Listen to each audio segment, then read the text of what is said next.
Hello, Simplifiers. Diana with Diana Simplifies here. How are you doing? Let's talk about the new year. Do you have any goals or I don't actually do resolutions. Do you do resolutions? Do you do goals? What I'm actually doing this year is I'm trying to put some new habits into place because let's face it, sometimes I fall off the wagon for some of the things that I'm wanting to do during the year. So I thought if I tried to make things a habit, it might go better. I'm not sure if it is going to go better. It's better. It's going to be, I'm just kind of starting it. So we're going to see. So I was going to go through that a little bit today. I'm not going to have a Monday motivation this week. This will be as motivational. I'll make this as motivational as I can make it, and we'll just do this as Saturday video. But, and I do have an update on my mother, and things aren't as bad as I actually thought, or at least I'm not sure yet, but not yet. We're not to that point yet. So I'll do the update about my mom at the end. But anyway, it's all at this moment, all is well. You know, that can change on a dime, but at this moment, she's actually doing pretty well. So I wanted to put some new habits into place. And normally when I do this, I type it up so it's really neat. I just was I wanted to sit down and do a video with you guys today, and I didn't want to turn the computer on and type this out and print it and space everything nicely and be perfect. I didn't want to do that right now. I just wanted to sit and talk to you for a minute while I had time. Spencer is off in that room working where I've talked about before, and so if you hear hammering or noise or something, I'm trying to be in this room where it's quieter. That room's where the heater runs all the time off and on, and so it's loud. We've had 2 snow days, so I was gonna sit in front of the window right there and show you the snow. That didn't work out because there was a horrible glare. So this is a little bit better. It's still very bright over here, but a little bit better than over there. It was like I was just like a white person. You couldn't even hardly see me. I was like, this is weird. Haven't I sat in front of this window before? I know I have, but the sun is actually out, so I guess that's why. So, okay, I gave myself some easy wins. I just made this sheet. It's just something you can mark off with dry erase. It's in a plastic thing. So we can just go over it quickly. So make bed, that's a freebie because I make my bed every single day. I'm giving myself some easy wins so that I will mark this off and do it, okay? So I'll have some check marks. Even if it's a terrible day, I've got check marks. So I'm just sort of trying to balance it out, old habits and new habits. So easy win, make my bed. Do the dishes, that's also an easy win.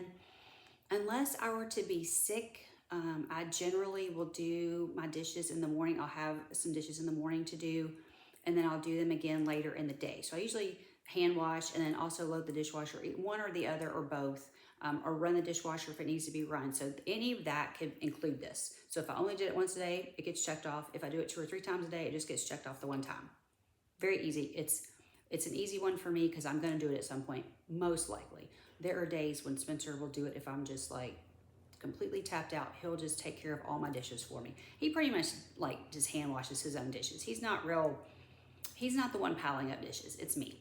So when I say Spencer, it's not that he's doing his own and mine, or it's not that he's doing his own, he's doing mine because his are already taken care of. So occasionally he'll work on mine as well if he knows I don't feel well. Okay, put away my clothes. I have this terrible issue in my bathroom, on my bathroom vanity, where I pile clothes up on the side because there's this side that's just empty, and then I start piling stuff. And the clothes can pile up like this or maybe not that, maybe like this, before I get to it, not before I can get to it, before I get to it.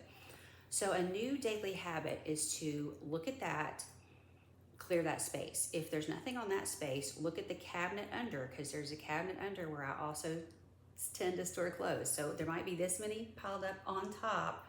There might be this many piled up underneath because there is that much room.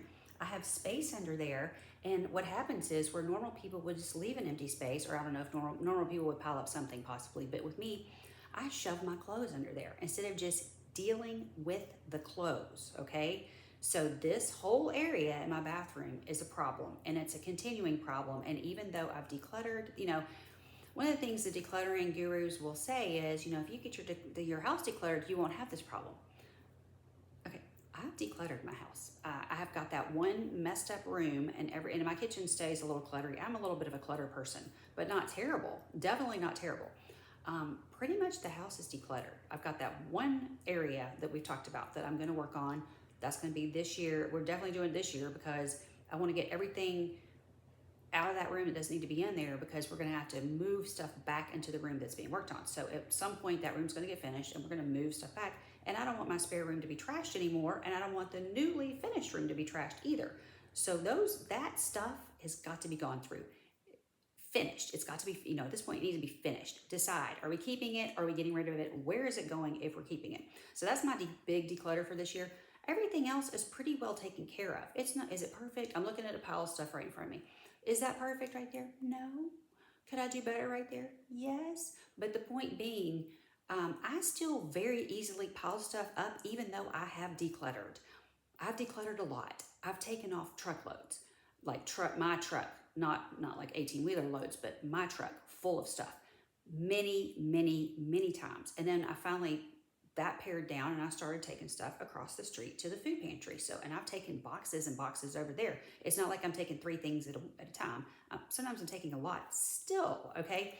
So just because you have decluttered everything does not mean you're not going to still pile stuff up somewhere. I do it. I'm a messy person. Hopefully you're not wired that way, but unfortunately I am wired this way. So that's why I'm writing myself these little notes to check off. The next one is because we're in winter now, half the year or 9 months out of the year, this is not a thing here where we live. Put away coats, scarves, shoes, yes, but I usually don't have that many shoes sitting out. So put away coats, and I made a boo-boo with the scarves, I misspelled it, and shoes. So this is just messy. I'm gonna throw this away after we talk about it. I have a different sheet I'm working off of. I'm just showing you how you can do it. You can do it like this and just mark it off. Okay, read 2 chapters of the Bible. I am wanting every year to read my Bible. I have read the Bible before. I know I can read the Bible. I'm having a terrible time, and it seems like everybody's doing chronological, and so I found a plan that is not chronological. I don't do well with chronological. I do better with a little bit of Old Testament, a little bit of New Testament, and some of them also have a little bit of Psalms, a little bit of Proverbs. That one's really good for me too, but just chronological, I can't do it. I don't know what it is. It's some sort of weird block. Everybody seems to love it. I can't do it. So I'm challenging myself not to try to do the whole Bible in a year. I'm not going to go overboard. That's not overboard for me. It's too much to try to do it. It isn't too much. I have time to do it. I'm having to make myself. So this is kind of like a new thing. Like I'm having to make myself. It has to do with me being a hyper person. I don't know if I'm ADHD. I don't know, but I feel like I am. So just throwing that out there. I'm not diagnosed. I do not know. I have a terrible time making myself sit down and do certain things. I have to make myself sit in a chair and read the Bible. And somebody commented, I was on a post, and somebody said, oh, I just listened to it. Listen, if I could listen to it, I tried that with Ranger. I walked Ranger twice a day. I could have gone through the whole Bible in probably 6 months doing that. I didn't concentrate. It sounds great. If you can do that, fantastic. I didn't concentrate well. So I'm having to sit down and read it. And so what I'm challenging myself to do is not the whole Bible in a year, 2 chapters a day. If I get behind, I'm just going to move on. I'm just going to move on to wherever have messed up. So like, let's say I was at chapter 17 and 18 and I didn't do those 2. I don't have to go back. Just keep going forward. Because if I don't do that, I will quit. I will quit. I know me. I will just, because that's what I do every year. I quit. So I'm saying read 2 chapters of the Bible. I'm not saying do it in order. I'm not saying I have to do a certain thing or a certain way or a certain type or chronological or any of that. Just 2 chapters. Just try to get through 2 chapters. Try to make myself sit down. So right now I'm 2 days behind on this because I haven't done it. I've had 2 days off for snow. I've had nothing to do, really. Still not doing it. So you see how it's not always working for me, even though I have it written down and I'm trying to check off. It's still not happening. Same with working out. And I actually love to work out. I don't mind it at all. I don't mind reading the Bible. It's making myself start it. It's making myself go turn the workout video on. I actually subscribe to something where I pay. There's a million free workouts, but I've got a subscription every year that I do. It's only 23 minutes. I feel a million times better if I do it. Guess what? I don't always do it. I would rather go to the gym. It's easier for me to go, even though the gym's not close, it's easier for me to drive to the gym and do whatever it is and then come back home. So, or, shop or whatever, run errands, whatever I need to do and then come back home. Even though the gym is nowhere near me, it's, 25-minute drive.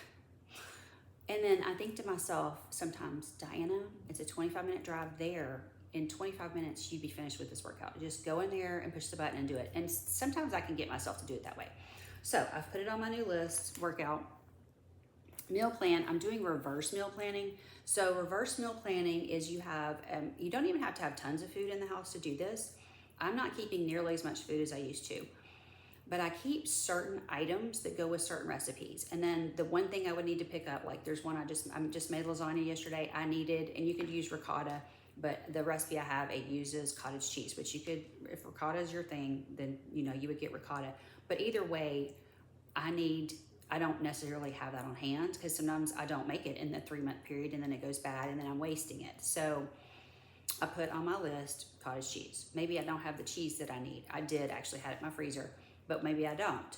I would write the cheese on my list. So I had the beef I needed, I had the noodles I needed, I had the sauce that I needed, but what I didn't have was cottage cheese. So I had everything, I had the cheese. So I had everything I needed. There was one item I needed.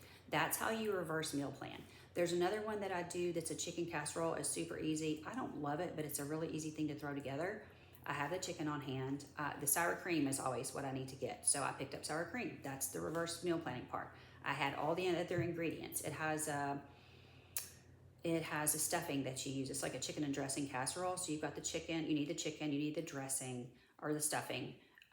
You need the, what else do you use? There's a couple other things that you use. I can't remember right offhand what they are at this moment. Oh, broth. You need some broth. I keep that on hand. So I have it's generally a lot of my recipes, I have everything but 1 or 2 things on hand. So that's the reverse meal planning part. You look at what you have to make recipes or to make whatever, however it is. Okay, so like for instance, this is not a recipe, but I need broccoli with it because I serve broccoli with it, but it's a certain type of fish. I've got the fish on hand or I had it in my freezer. Either way, either I had it fresh or I had it in my freezer. It's not really a recipe, but I put broccoli on the side. So I need to make sure that I had frozen broccoli and I already had the fish on hand. And I actually forgot to look to see if I had the frozen broccoli and ended up buying extra and I didn't need it. So see how that works? So it's reverse meal planning. You decide what you're gonna make or really what you're supposed to do is look into your pantry, freezer, refrigerator, whatever it is, or maybe you just have a stock list that you use every week. These are the things that I get every single week. I'm kind of like that. We kind of get a lot of the same stuff every week. So that's how you reverse meal plan. You look at what you have. What can I make with these items? Do I have items to make recipes or to make, do I have a slab of beef here in my freezer? That happened too. I didn't look in the freezer and I went and bought beef and guess what? I had beef frozen. I could have just thawed it and then stuck it or just put it in the crock pot and cooked it a little bit longer frozen if that's what I wanted to do. Either way, I could have done it. And I didn't do that. So I bought extra meat, but that's okay. I'm gonna use it. But the point being, I could have saved myself money at this moment. I wouldn't have needed that piece of meat because I had a piece of meat. That was my point. It may not necessarily save you in the long run, but you're not buying a bunch of extra food that you're going to use later. You're going to buy what you need for this week. Does that make sense? Or you can do it for a month. If you like to meal plan for a month, you can do it for a month. You don't have to settle for like just a week. I just do like a week and a half, something like that. Because I know I'm going to be going to the store again. So it just depends on you. But that's reverse meal planning. You look to see what you have and you pick recipes from that. Or if it's not recipes, maybe you just eat something simple. Maybe you just eat chicken with broccoli on the side. So you would need some chicken and you would need some broccoli. Done. And whatever you season your broccoli with and whatever you season your chicken with, you're done. That's your whole meal. It's not necessarily a recipe. It's just however your cooking style, whatever your cooking style is. And then my other freebie, but this, I don't always do this, is to hug my cats. So you may not know if you're new here, I am down to 4 cats. We used to have like 8 or 10 cats here at a time. Some would be outdoors. We do still have one outdoors, but he's coming in more because of the weather. So he's not coming in all the time. We'd like him to be in. He's doing his own thing. He gets very anxious inside. So we do not make him stay inside. I see these memes. It kind of infuriates me because I'm like, I'm not a bad pet parent. My cat doesn't want to come in. He's not that cold. It's 35 outside. It's not that cold to him, Now, he did not like the snow. So he came in with the snow because he didn't like that. But once it started melting, he's back out there. He's not interested in being in. But we bring him in to feed him as much as possible. So we're not feeding everybody else's cats because that way we end up with extra cats and we don't want them. So the point of what I'm saying is I'm only down to 4 cats. And we lost 4 pets in 2024. We lost my dog. We lost 3 cats. It was a lot. And so I'm trying to really focus on the ones I have left and give them a little, not necessarily a hug, but just like pet them. If they're in my lap, be sure I'm loving on them, and not just like if they're in my lap, they're annoying me or whatever. Try to, you know how they always talk about being present. Try to be more present with the pets, because you never know what's going to happen. We had 4 tragedies last year. It was horrible. It was, it was just not fun. So, I don't want to get caught by surprise. And these, not all, but most of these pets were older. I think 3 out of 4 were older. One was like 6. That was sad. And then the last one I put on here was due to one of you guys. Somebody mentioned, I think it was Mary, mentioned she's going to start going through, I think she said 5 sheets of paper a day to get through her papers. Great idea, just to pick a number. So I decided, after she said that, I added shred papers to my list. So it's on the bottom. And I'm only doing a few papers a day. And if I don't do it, that's fine. That's one of the ones I kind of give myself a freebie. I don't have to shred papers every day. Some days I'm shredding more than others. So today I've already shredded, my shredder is only about this tall. So the bucket's about this big, but it ends up being a lot of paper crammed in there. So I shredded 1 bucket today. I might do a little bit more, but the point is I've only been doing this for about a week or less. And my shred pile, I meant to bring it in here. My shred pile is shrinking. I feel like it was about like this. It's down to about like this in a week. And I wasn't even working that hard at it. And I wasn't burning up the shredder, because I've burned up a shredder before. So if you're gonna do a lot of shredding, if you're doing it yourself, instead of sending it out for someone else to do it, just be sure you don't burn your shredder up, because then that gets expensive. You have to pay somebody if they're doing it. I'm cheap. I don't want to pay anybody. And maybe you have a way of doing it free. I don't know. I knew I was going to have to pay somebody. I don't want to do that. So I'm just doing a little at a time. And I've done this, and I get caught up, and then I get behind again. And then I get caught up, and then it's back to this. And then I put it off for 6 months, and it's sitting there. Okay, there's no reason for that. It's taking me like 5 minutes to shred 30 pieces of paper today.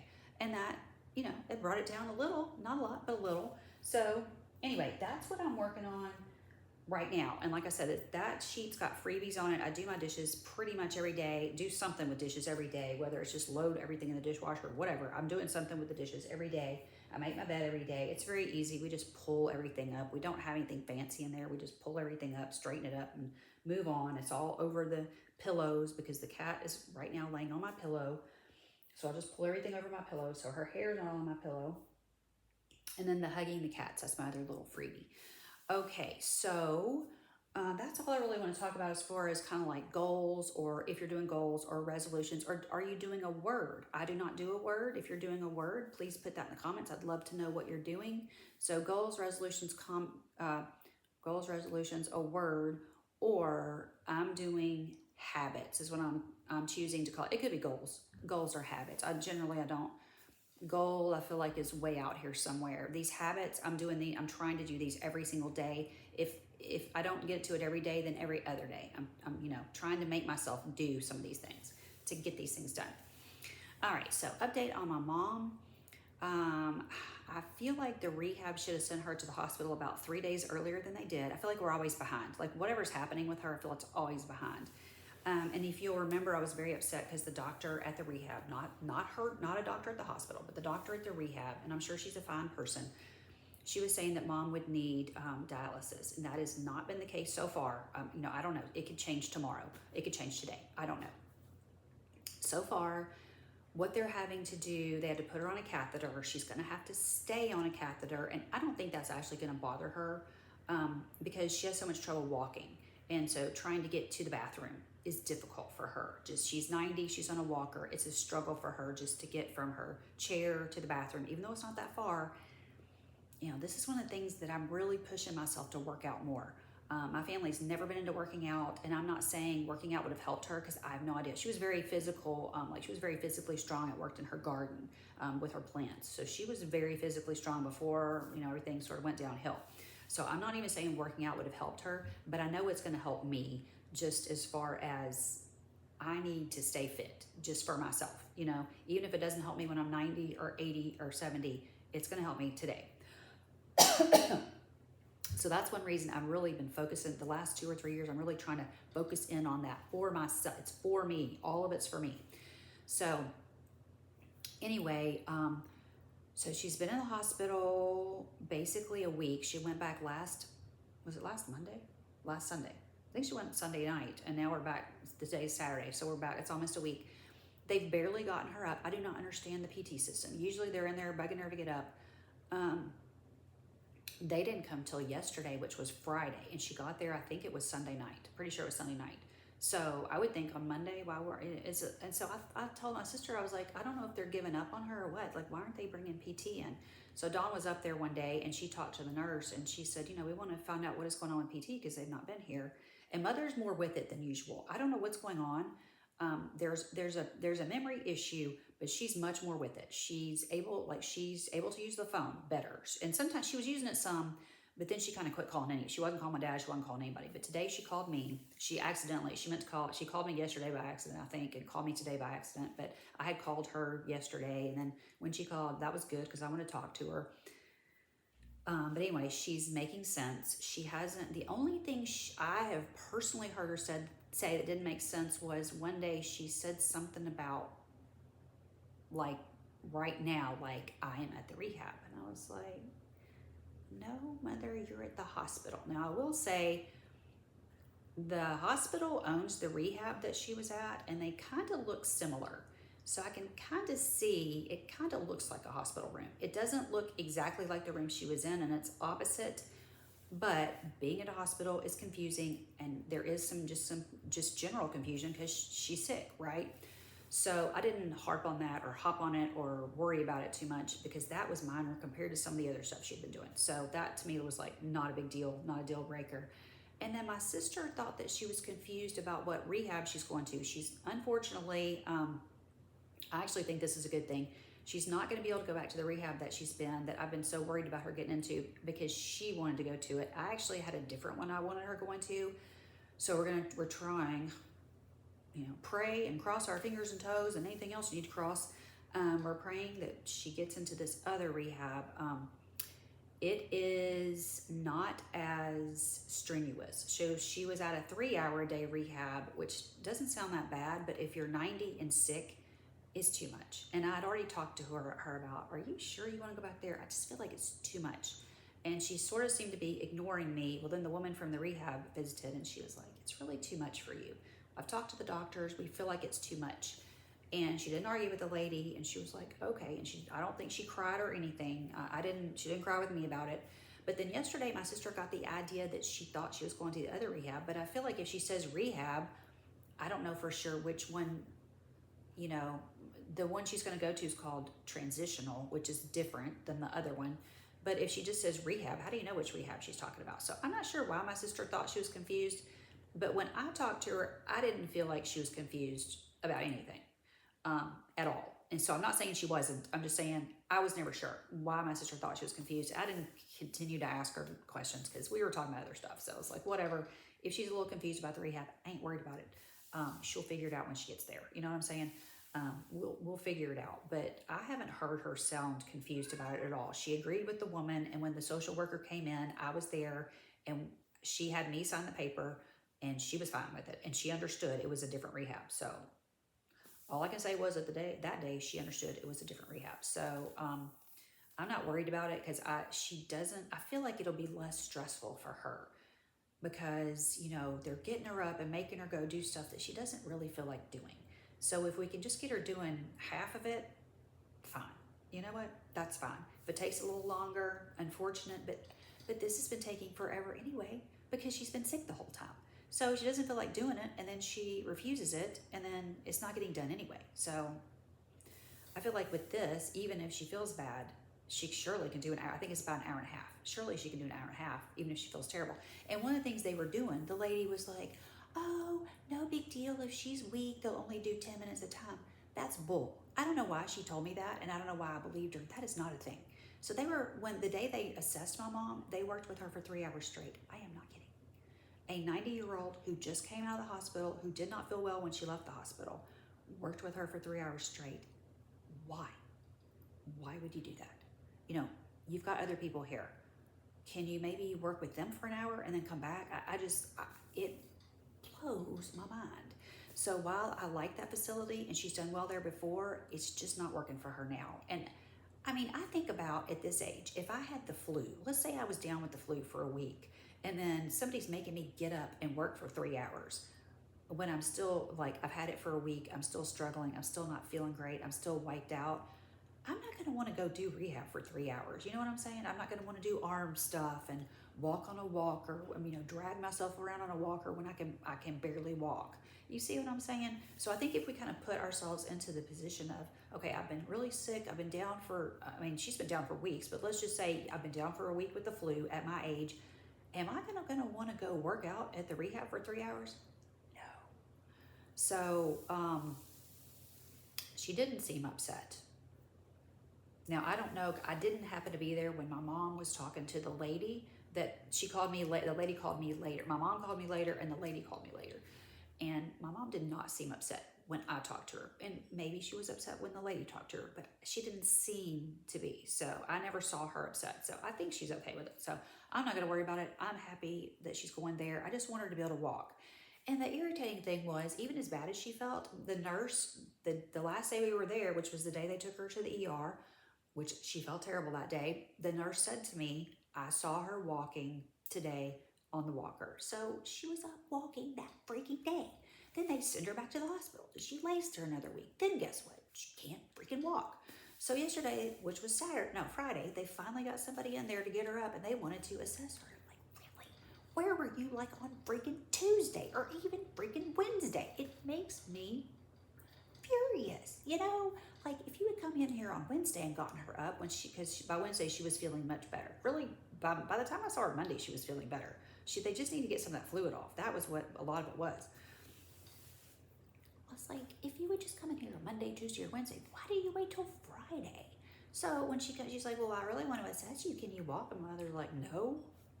Of course she can't walk. She's been laying there for a week. Are you stupid? You just want to ask yourself, are you stupid? Anyway, the good news is they are talking about releasing her at some point. So, the first few days I thought, this doesn't seem like this is going well. Even though she felt a little bit better, I just thought I don't think this is going well. PT's not coming by. I felt like the rehab had written her off and I was like, what is going on? There were some things that happened with the rehab that made me think that. And they kind of did. They kind of did write her off, which is fine. I'm not upset about it. But it was kind of like, y'all could have kind of let me know a little earlier in the week, Some of these things could have been avoided. But anyway, that's kind of where we are now. I don't know a release date, so I'm not sure. And the other thing was, because she got forced out that one time and it was a bad situation for about a week. I said, when that social worker came in there, I said, listen. And I was like, listen, she got forced out. We're not doing it again. I said, she got sent to a terrible place. We're not doing that again. I want her at transitional. And the lady was like, she didn't want to hear. She was like, oh, okay. And I was like, okay. I said, as long as we all understand she's not being forced out, she's going to transitional. Because I'm like, I'm not doing this crap again. So, and my mom is over here like, she said the same thing. She's like, we're not doing that again. I said, no, we're not. We are absolutely not doing that again. Because these other places are nursing homes, and that is fine if that's what you need, but that is not where you go do rehab. You need to go somewhere. This place where she's going, it's for rehab to go home. It is not a nursing home. You do not go there to lay there and not get care and not get help and not get rehab. That's not what this place is about. This place is about getting you out of this place. So she would probably be there longer because it's going to take longer. But hopefully she's not going to get sick again because every 2 days she's got another infection. So there's that problem as well. We're still dealing with that. When she went back, it wasn't just the kidney bladder problem. It was also the infection again. So it's just, they keep saying, oh, well, if we do this, she's not going to have an infection. If we put these stents in her kidney, she's not going to have infection. Guess what? 2 days later, had the infection again. Or 2 days after they released her, back to infection level on her white blood count. Same thing. Mila's trying to come through. You coming? You come say hi? Well, come on. She's so whiny. Look at her. She's so cute. But same thing. And now they're saying, oh, if we put this catheter in, it can cause infection. I'm like, no, duh. But she won't have these infections. I'm like, okay, it causes infection, but she's not going to have infection. Yeah, right, whatever. So anyway, this screaming is what we listen to at night. She does this and wakes us up, and it's like, This is the cat we were left with. This is the cat. The quiet cat passed on. This one we're left with. I'm just kidding. She's adorable. I love her just as much as the other one. Anyway, that's the update on my mom. Thanks for sticking around. Let me know, are you doing goals, resolutions, a word? Do you have anything that got any new habits you're working on, old habits from last year that you're keeping up this year? I do like to just kind of build on old habits and build on with new habits. All right, thanks for being here. Love you guys. I'll see you next time.